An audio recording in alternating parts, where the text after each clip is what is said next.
Hi, this is Boyd Hendricks with a short lecture on the Ideafactory, part of the minor knowledge sharing and Web 3.0 from the University of Applied Sciences, Amsterdam.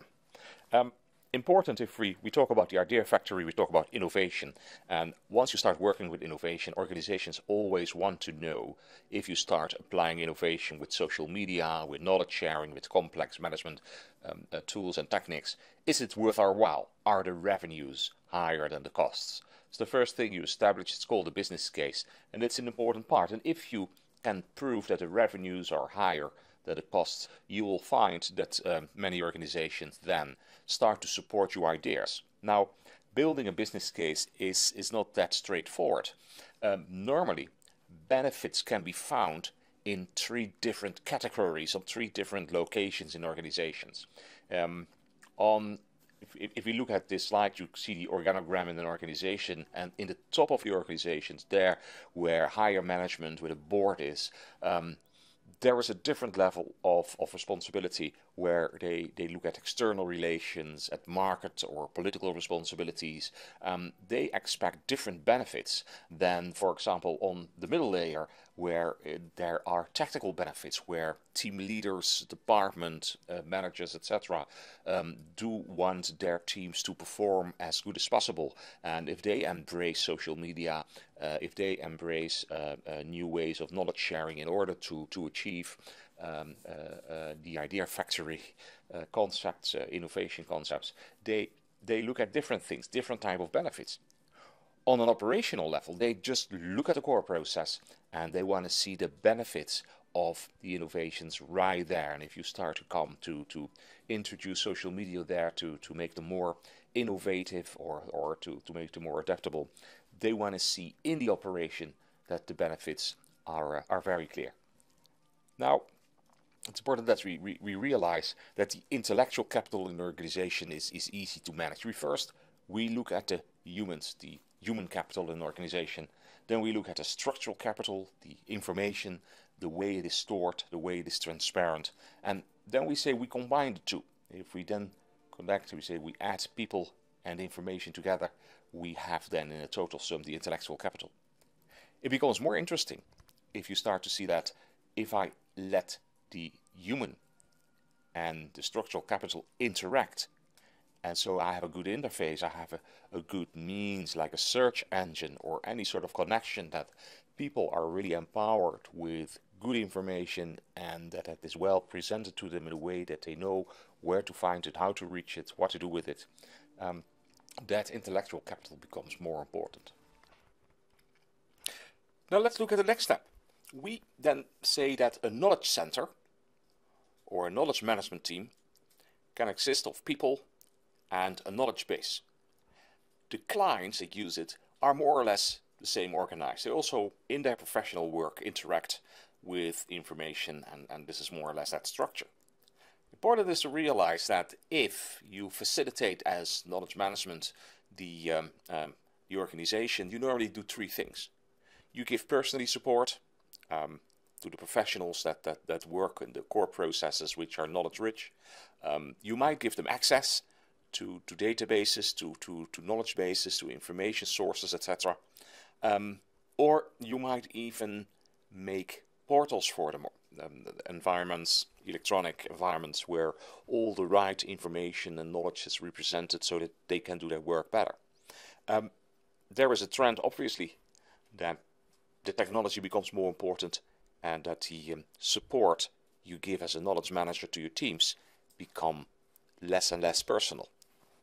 Now, that is actually quite an old-fashioned way of looking at it. All the organizations do it. There's a lot of lessons learned around in the world. Technology is available. We also have seen that personal communication and support and consulting around the knowledge workers is very important as part of the duties for a knowledge manager. If we then look at a value chain in an organization, then it is not per se that we focus what a knowledge center does with the users or the clients, but what actually the clients or users are doing in their core processes when they deal with their clients or the users of their services. So basically what happens is that it is not our own core process of a knowledge center that is so much of an interest. It is actually the client's core process, and in some occasions even the clients of the client's core processes, where we are focusing on to look at the real benefits so that we can structure the services that knowledge management brings these days and how to apply social media in there. So for that we focus on a client of a knowledge center together with the client of a client. In between that, there is that core process, for example, a project manager and his client. What we see is that we might be able to help that project manager kickstart his projects by bringing in the right knowledge, the right intelligence, the right documentation, and maybe bring on board the right specialists with the knowledge map we have available in our team. We might see that that project manager has benefits like a shorter timeline. He can work faster. There is maybe a good possibility that the risk that project will fail before it comes to completion will be better. We might have better results as a whole. These are more or less, as a total, the benefits which we normally measure when we want to do a knowledge sharing activity around projects, around core processes. We look at the startup, we look at the possibility of failure, we look at the timeline, if it can be done in a shorter time span, and we look at the results. Now, you can also then say, well, we go one step further, and the client also is of the project manager, does have a core process, and he might also benefit, and maybe our knowledge sharing capabilities in our social media will also be of benefit for them. If you for the first time look at any sort of environment in the organization, we normally draft a matrix like this. There are two axes on the horizontal one. We say, well, what sort of access do people need? Is it standalone? Is it distributed? Is it integrated or applied? And then vertically, are we looking at data, information, insights or lessons learned, or proper knowledge? Now you can imagine if you then start to populate this diagram, if you just put books or lists of data, that is standalone data. There's not much more in it. If you then say, I got somewhere a networked system like an intranet, obviously that is distributed information. And if I hire a professor from a university, that is applied knowledge. Now, not so much to say for that, because often my intranet, I can bring in not just information, but much richer data sets like insights, lessons learned, etc. Maybe rules and regulations or the right metadata, and I can actually then make it shift from information to insights or to intelligence. Yeah? Also, it's possible that I just don't distribute it all over the organization, but I start to integrate that information into the processes where people work with, so that only when you work on a certain process step, certain insights are available. So with the same system and with the same technology available, but by acting upon it with knowledge management, I can then shift with the same intranet technology a few steps upwards in direction of applying knowledge. For the same, of course, it is if I hire a professor from a university to participate in a project, but the man or woman is not really involved, but is just listening to questions and talking answers from its own or her own context or perspective, then that person is deteriorating the benefit in added value to just standalone information, not much applied knowledge there. Now you can say actually that if you look at any organization, let's see what sort of habits, tools, techniques, managed gatherings they have to come to an overview where everything stands. What I also often do, if I go to an organization, I start to map the behavior of a professional on where he puts his knowledge and information. Does he do that in a paper-based system, on an intranet, in a suitcase, on a shared memory space, in an archive, on a network, you name it. And then what is more important, that I start to develop a shared vision across the organization. What sort of information or knowledge carriers should be preferred? And how can I actually convince people to use them and let the others go? Often I have to do organizational research. Again, I draft like an organogram or any sort of representation of that organization, and I start to investigate, have little interviews, maybe do an online questionnaire, and I see how they deal with their innovation, with their knowledge sharing, with knowledge management, what sort of tools and techniques they like, how important it is to them, etc. And before you know, I can see the differences in the organization's departments. For example, here there is a council of an average-sized city in the Netherlands, of a cluster of councils in the Netherlands, and you can see it looks very complex, but for their management it was very helpful that you had that overview and you could actually see what sort of tools and techniques were used in sharing knowledge and innovating their processes. Well, these sort of overviews will also help if you make international overviews for an organization, and you can represent it that way. Let's look at a definition of knowledge management. This is the one from Nonaka and Takeuchi. That comes from their book that came in 1994, The Knowledge Creating Company. You see it's divided into 4 segments. If we start in the left up corner, we go anti-clockwise. You see that the first is that you must provide professionals with the right information. The way you do that, the way the interface looks, the user-friendliness, the way you can navigate through information, but also that information itself, is it reliable, is it complete, is it timed, is it searchable, is it metadated? There's a whole list of qualities that information should have. So in order that it can serve its purposes when it reaches the information user, and it then reaches its core process. So nowadays you see that the portals is structured in a way that the receiver of the information finds it directly applicable to his or her work.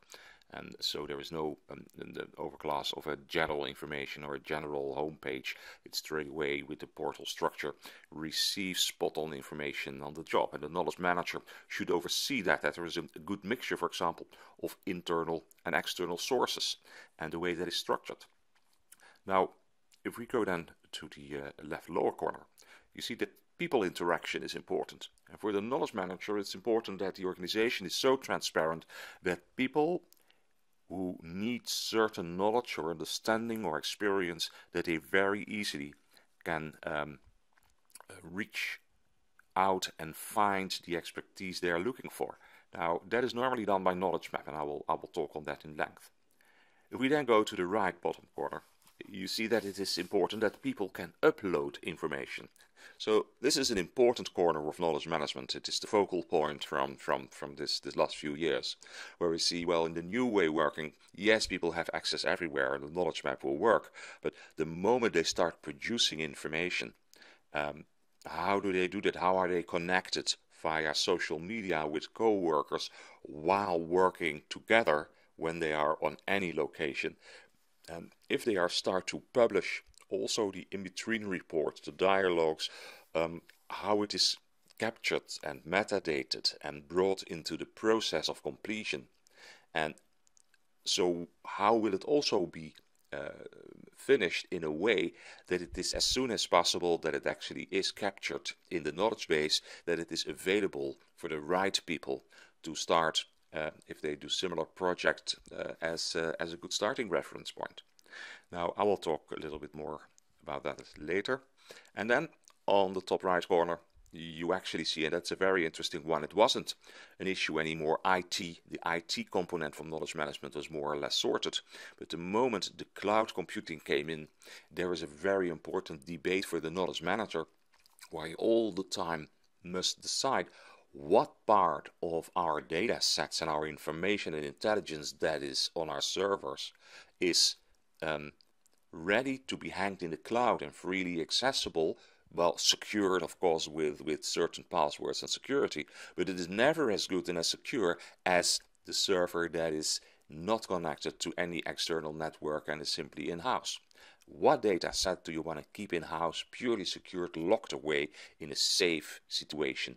And what data and information do you want to hang in the cloud and is available for people that work from home? And all these security questions is of course an IT solution, but you will see that the moment the discussion started that cloud computing became such an important part of the new way people work, the flexible way, with the help of social media within the professional environment, there was pressure on the safekeeping of data and information sets at the servers in your own organization.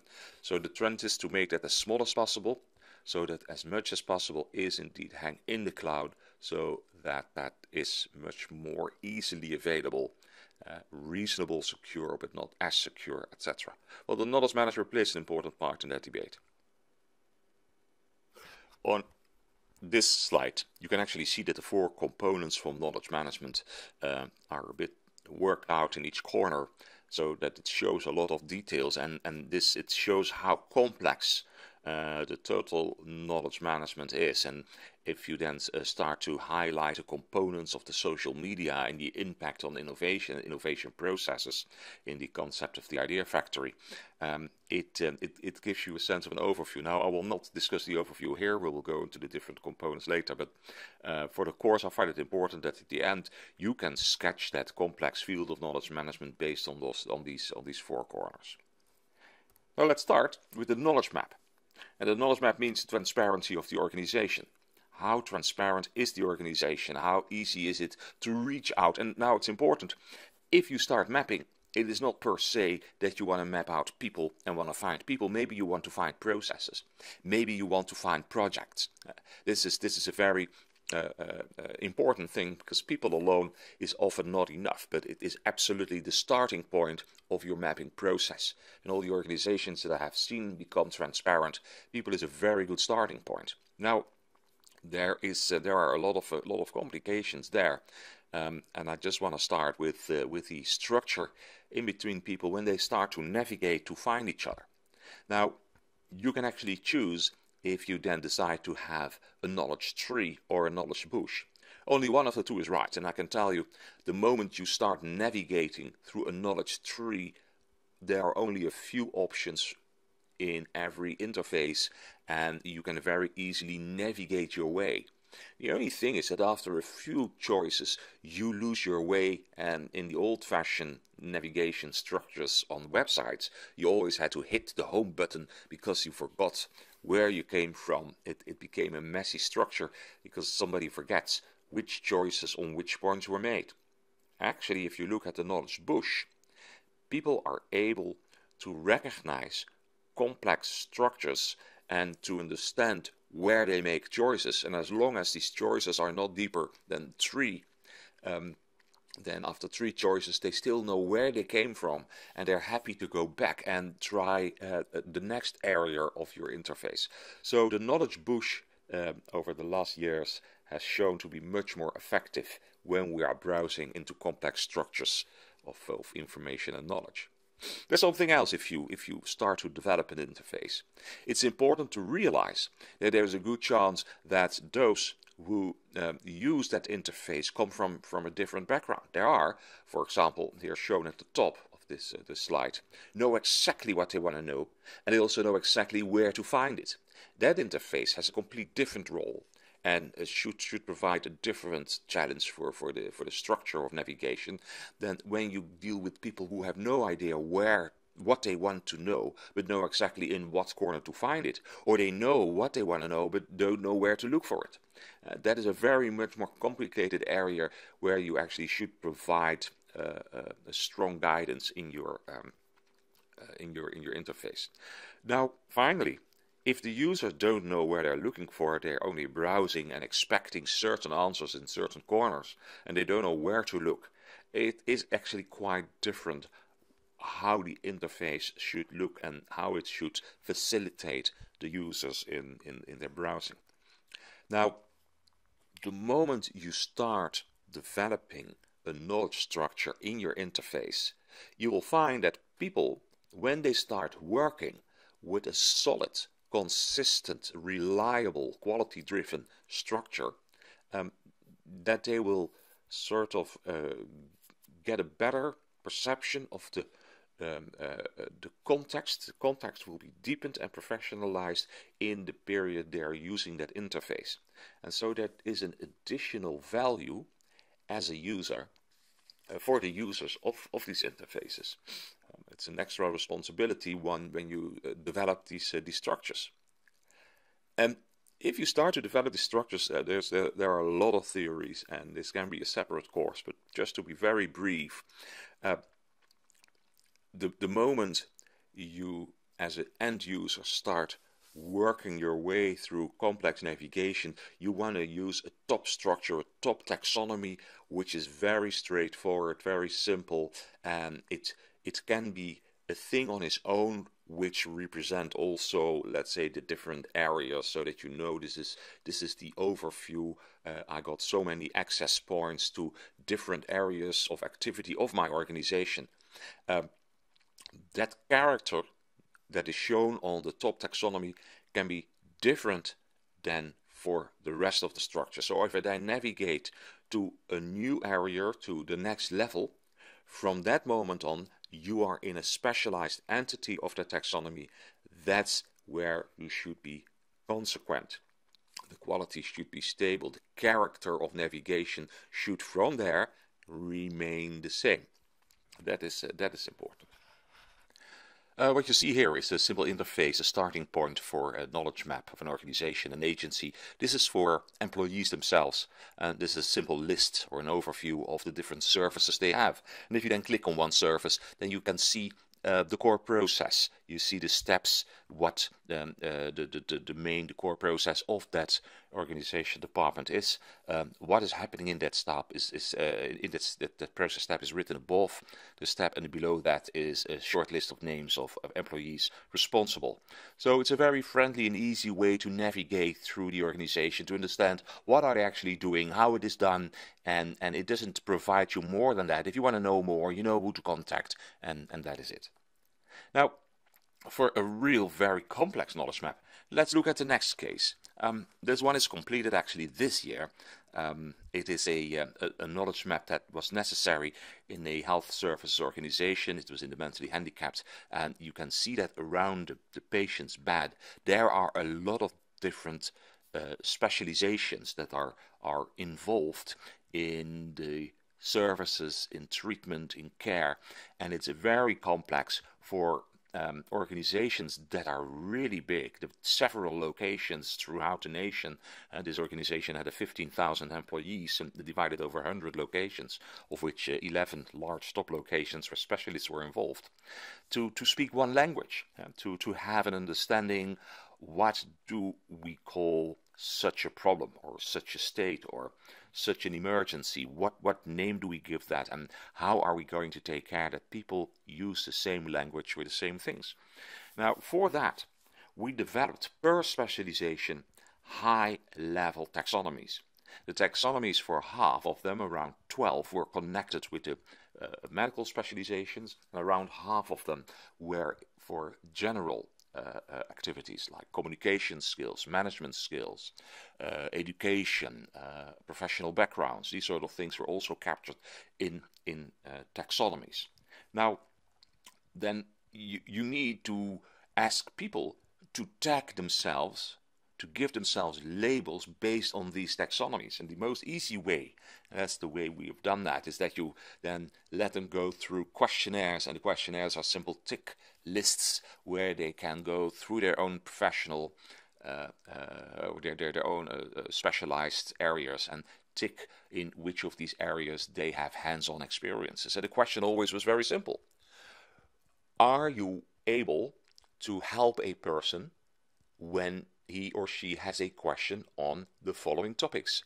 And if you had that question in mind, it was very easy for you to tick and say, well, this is sort of the level of knowledge I have that I say yes to this. So it's a yes or a no.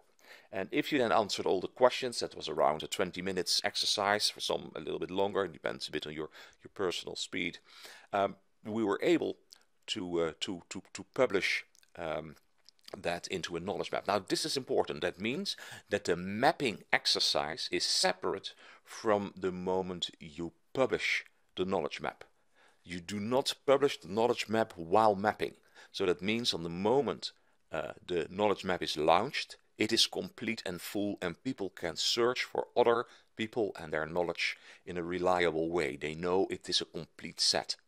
So the exercise of mapping and the exercise of launching and communicating that it is available were two separate issues, and there were a few weeks in between. Now what you can see here, this is in Dutch, unfortunately, but it gives you a cloud, a navigation cloud, where you can see which areas were most available in the knowledge map. There was a little listing of messages. You could search on free text. You could search on name, and that's it. That's the home page. And the moment you have a return on your search through people and a specialization, you can actually go to the next level by clicking on new fields. And every time your list is getting shorter. So what you do is that you combine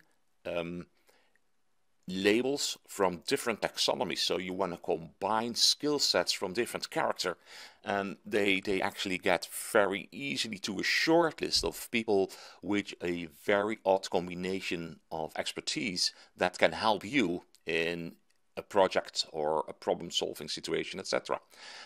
This is sort of, we have in this slide, you can see we have done, we are now 3 levels deep. We still have 16 people on our list, and we can still go on and navigate further till we have a short list. If we then on the next slide come to one person, you see a number of knowledge fields that that person has tagged to himself, and you can then click on me too, so that you say, well, this actually also should fit me in my knowledge map, and therefore I click that button and it's automatically brought on your profile. And even more interesting, you see a list with photographs. These are people with a similar profile, with sort of a rather similar experience area as the person you found. So that means that very easily you can say, you know, I invite a few others in my email with a question, or if I set up a project, I have more choice than finding one person at a time. Then finally there is a link to the social media profile that shows you, for example, in this case, what that person is doing on LinkedIn. Now, these are very powerful tools for an operational level or a tactical level.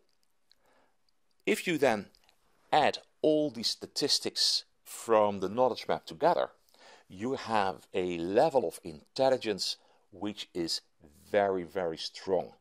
You actually have then a knowledge, and there are not many organizations that have that, where all the knowledge components from that knowledge maps are accumulated, and you can then start to compare areas in your organization. You can see where there is an abundance of certain expertise, where there is a lack of certain understanding, and you can start to develop your knowledge, or you can make decisions in which areas you like to innovate, you would like to start research. And for example, if you then make strategic alliances with the university, you want to develop certain knowledge areas or innovative capabilities, then you know exactly where you stand in the amount of people that are connected through that level of knowledge, or where there is a lack. You can see there is a benchmark area on the bottom half, all these different departments and areas that are different in size and character, and you can start to correlate and to adjust for certain sizes or specifications, so that you can really compare them on a fair scale, and that is what is happening on the lower half.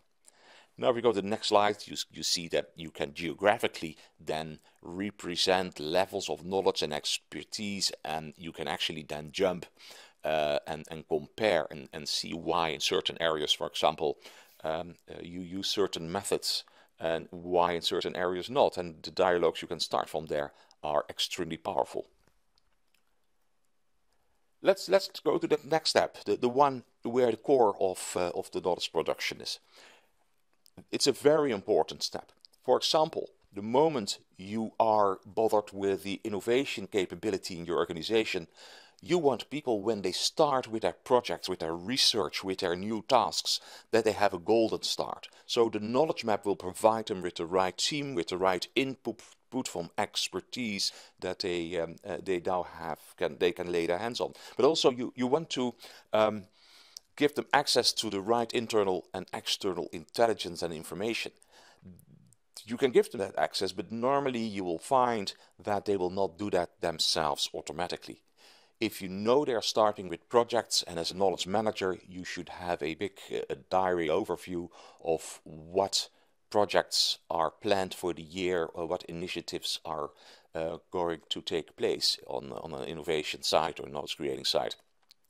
And then you start helping them with the kickoff by giving them short lists of excellent reading material. You help them with putting teams together or giving them access to prior activities, so that they have a golden start and their brainstorm, their kickoff moment is as rich as possible.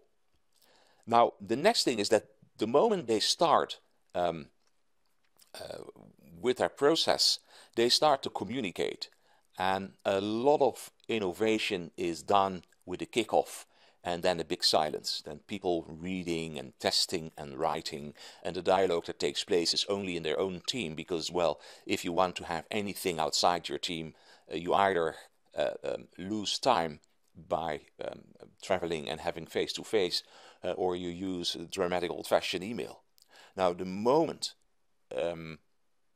as a knowledge manager you provide social media to teams that do research, they suddenly widen these teams much more national or international with a trusted network, and they demand much more interaction from their peers, because, for example, in a blog, as you know, you can see and follow that dialogue. And instead of having tic-tacs here and there, you always can refer, please respond to my blog, I'm asking you the question. Here you will see that people not only respond to your question, they respond on each other's responses. That is a very, very powerful input in the start of innovation processes. That communication, when it is supported by blogs, is very powerful. Now, these blogs, you do not like as an organization to be public blogging. You restrict that either in company, or when it is outside, you restrict the users purely on invitation only. So that means that the dialogue is to a certain extent secured. The dialogue by itself is one thing. The moment you have enough dialogue, and you will find in a bit further in another lecture, I will explain you how to make the dialogue based on social media richer. You want to work on complete text files. You want to work together on a document. Normally you do that, for example, in Google Docs or another wiki-based environment where more than one person can actually start writing and editing, and you can see who added what. It's a very simple RSS scheme where everybody that is connected to that wiki environment will get a notification if something in that wiki has changed. And as a project manager, you can then easily see who has done what to what extent, and if you agree or not agree, if you allow or not allow certain modifications in documents. So, for example, after a discussion or via a blog, you then decide that it's time to set up a first draft for a plan of action, and then the different colleagues via the social media interface can then start to work on the second versions of that plan of action.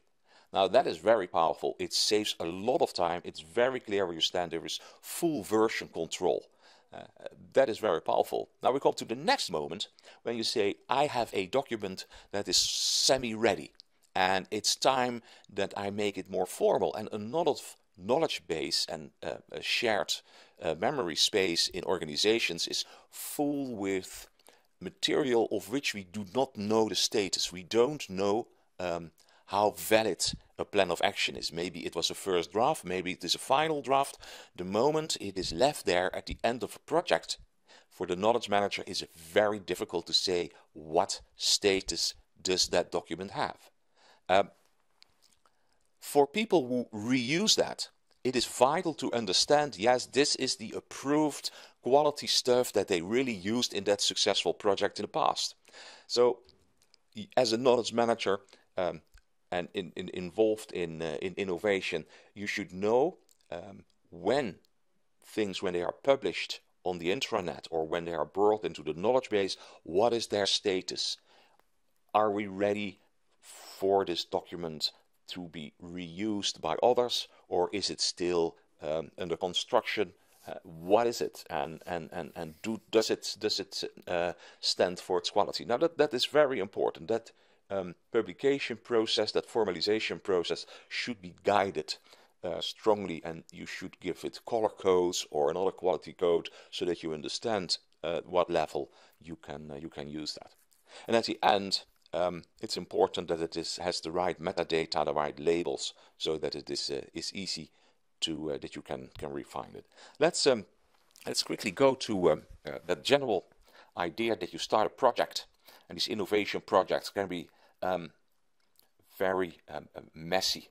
If it is a simple project for building something and we know exactly what we're going to expect, these projects are simple to follow and simple to harvest, but the lessons learned are never, not often spectacular.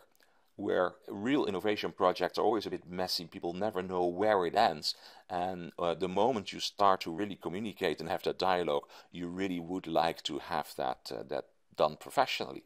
So as a start, as I said earlier, it's good to make sort of a dossier, a reading list. You create a project information environment. It will take you a few days to set that up in a good way. You take care that all the members of the project teams are connected, that they are also hooked on an alerting service if anything news comes up on that topic, so that they are really facilitated. Then you will see that it is important you build this document repository with the metadata of experiences, that you put your reports there, and that there was this discipline to interact with the social media that we talk on in a minute a bit more. And at the end of the project, it is your task to do knowledge harvesting. Now that's something we have to discuss briefly. So knowledge harvesting means that you, together with the team, and that can be done online, that is not a problem, but that you agree what went well, what went wrong, what should improve, what sort of lessons learned. Can we make a short list that we actually bring out as lessons learned on the knowledge base? What metadata do we give to this project and to all the facets and the documents under that? And finally, you publish that in the knowledge base. That discipline, that last step, projects normally just end and nobody hears about it except those who have to deal with the results. But for a knowledge manager to improve that innovation cycle, it is very important. Now, I told you about the blog and wiki combination at the project start. You will find that once people use that, they will use that for many different documents. They will use it for the business case of the project, they will use it for the plan of action, they will use it for certain project documentations, for policies that has to be written, for progress reports, things like that. Monitoring that it is done consistently. You can let that slow down the moment the project manager or the program manager is very keen in working that way, in working with social media. The moment they are not keen, and at the moment we are in a starting life of the application of social media in professional life, you will find that you have to monitor and to promote and communicate the powers of social media in project management a lot. And at the moment the organizations start to adapt it, that you will see that there becomes a wealth of possibilities for reuse, but only once the organizations start to appreciate the quality of material that comes out there. So you have to monitor that strongly. Powerful, of course, is that is a cycle, and that there is a connection between the materials at the end of a project and that's what you want to have available at the start of a new project. Once that cycle is recognized, it is easy to show the added value. Now, from an innovation point of view, that is a gold mine when it concerns the reuse of materials produced in the own organization.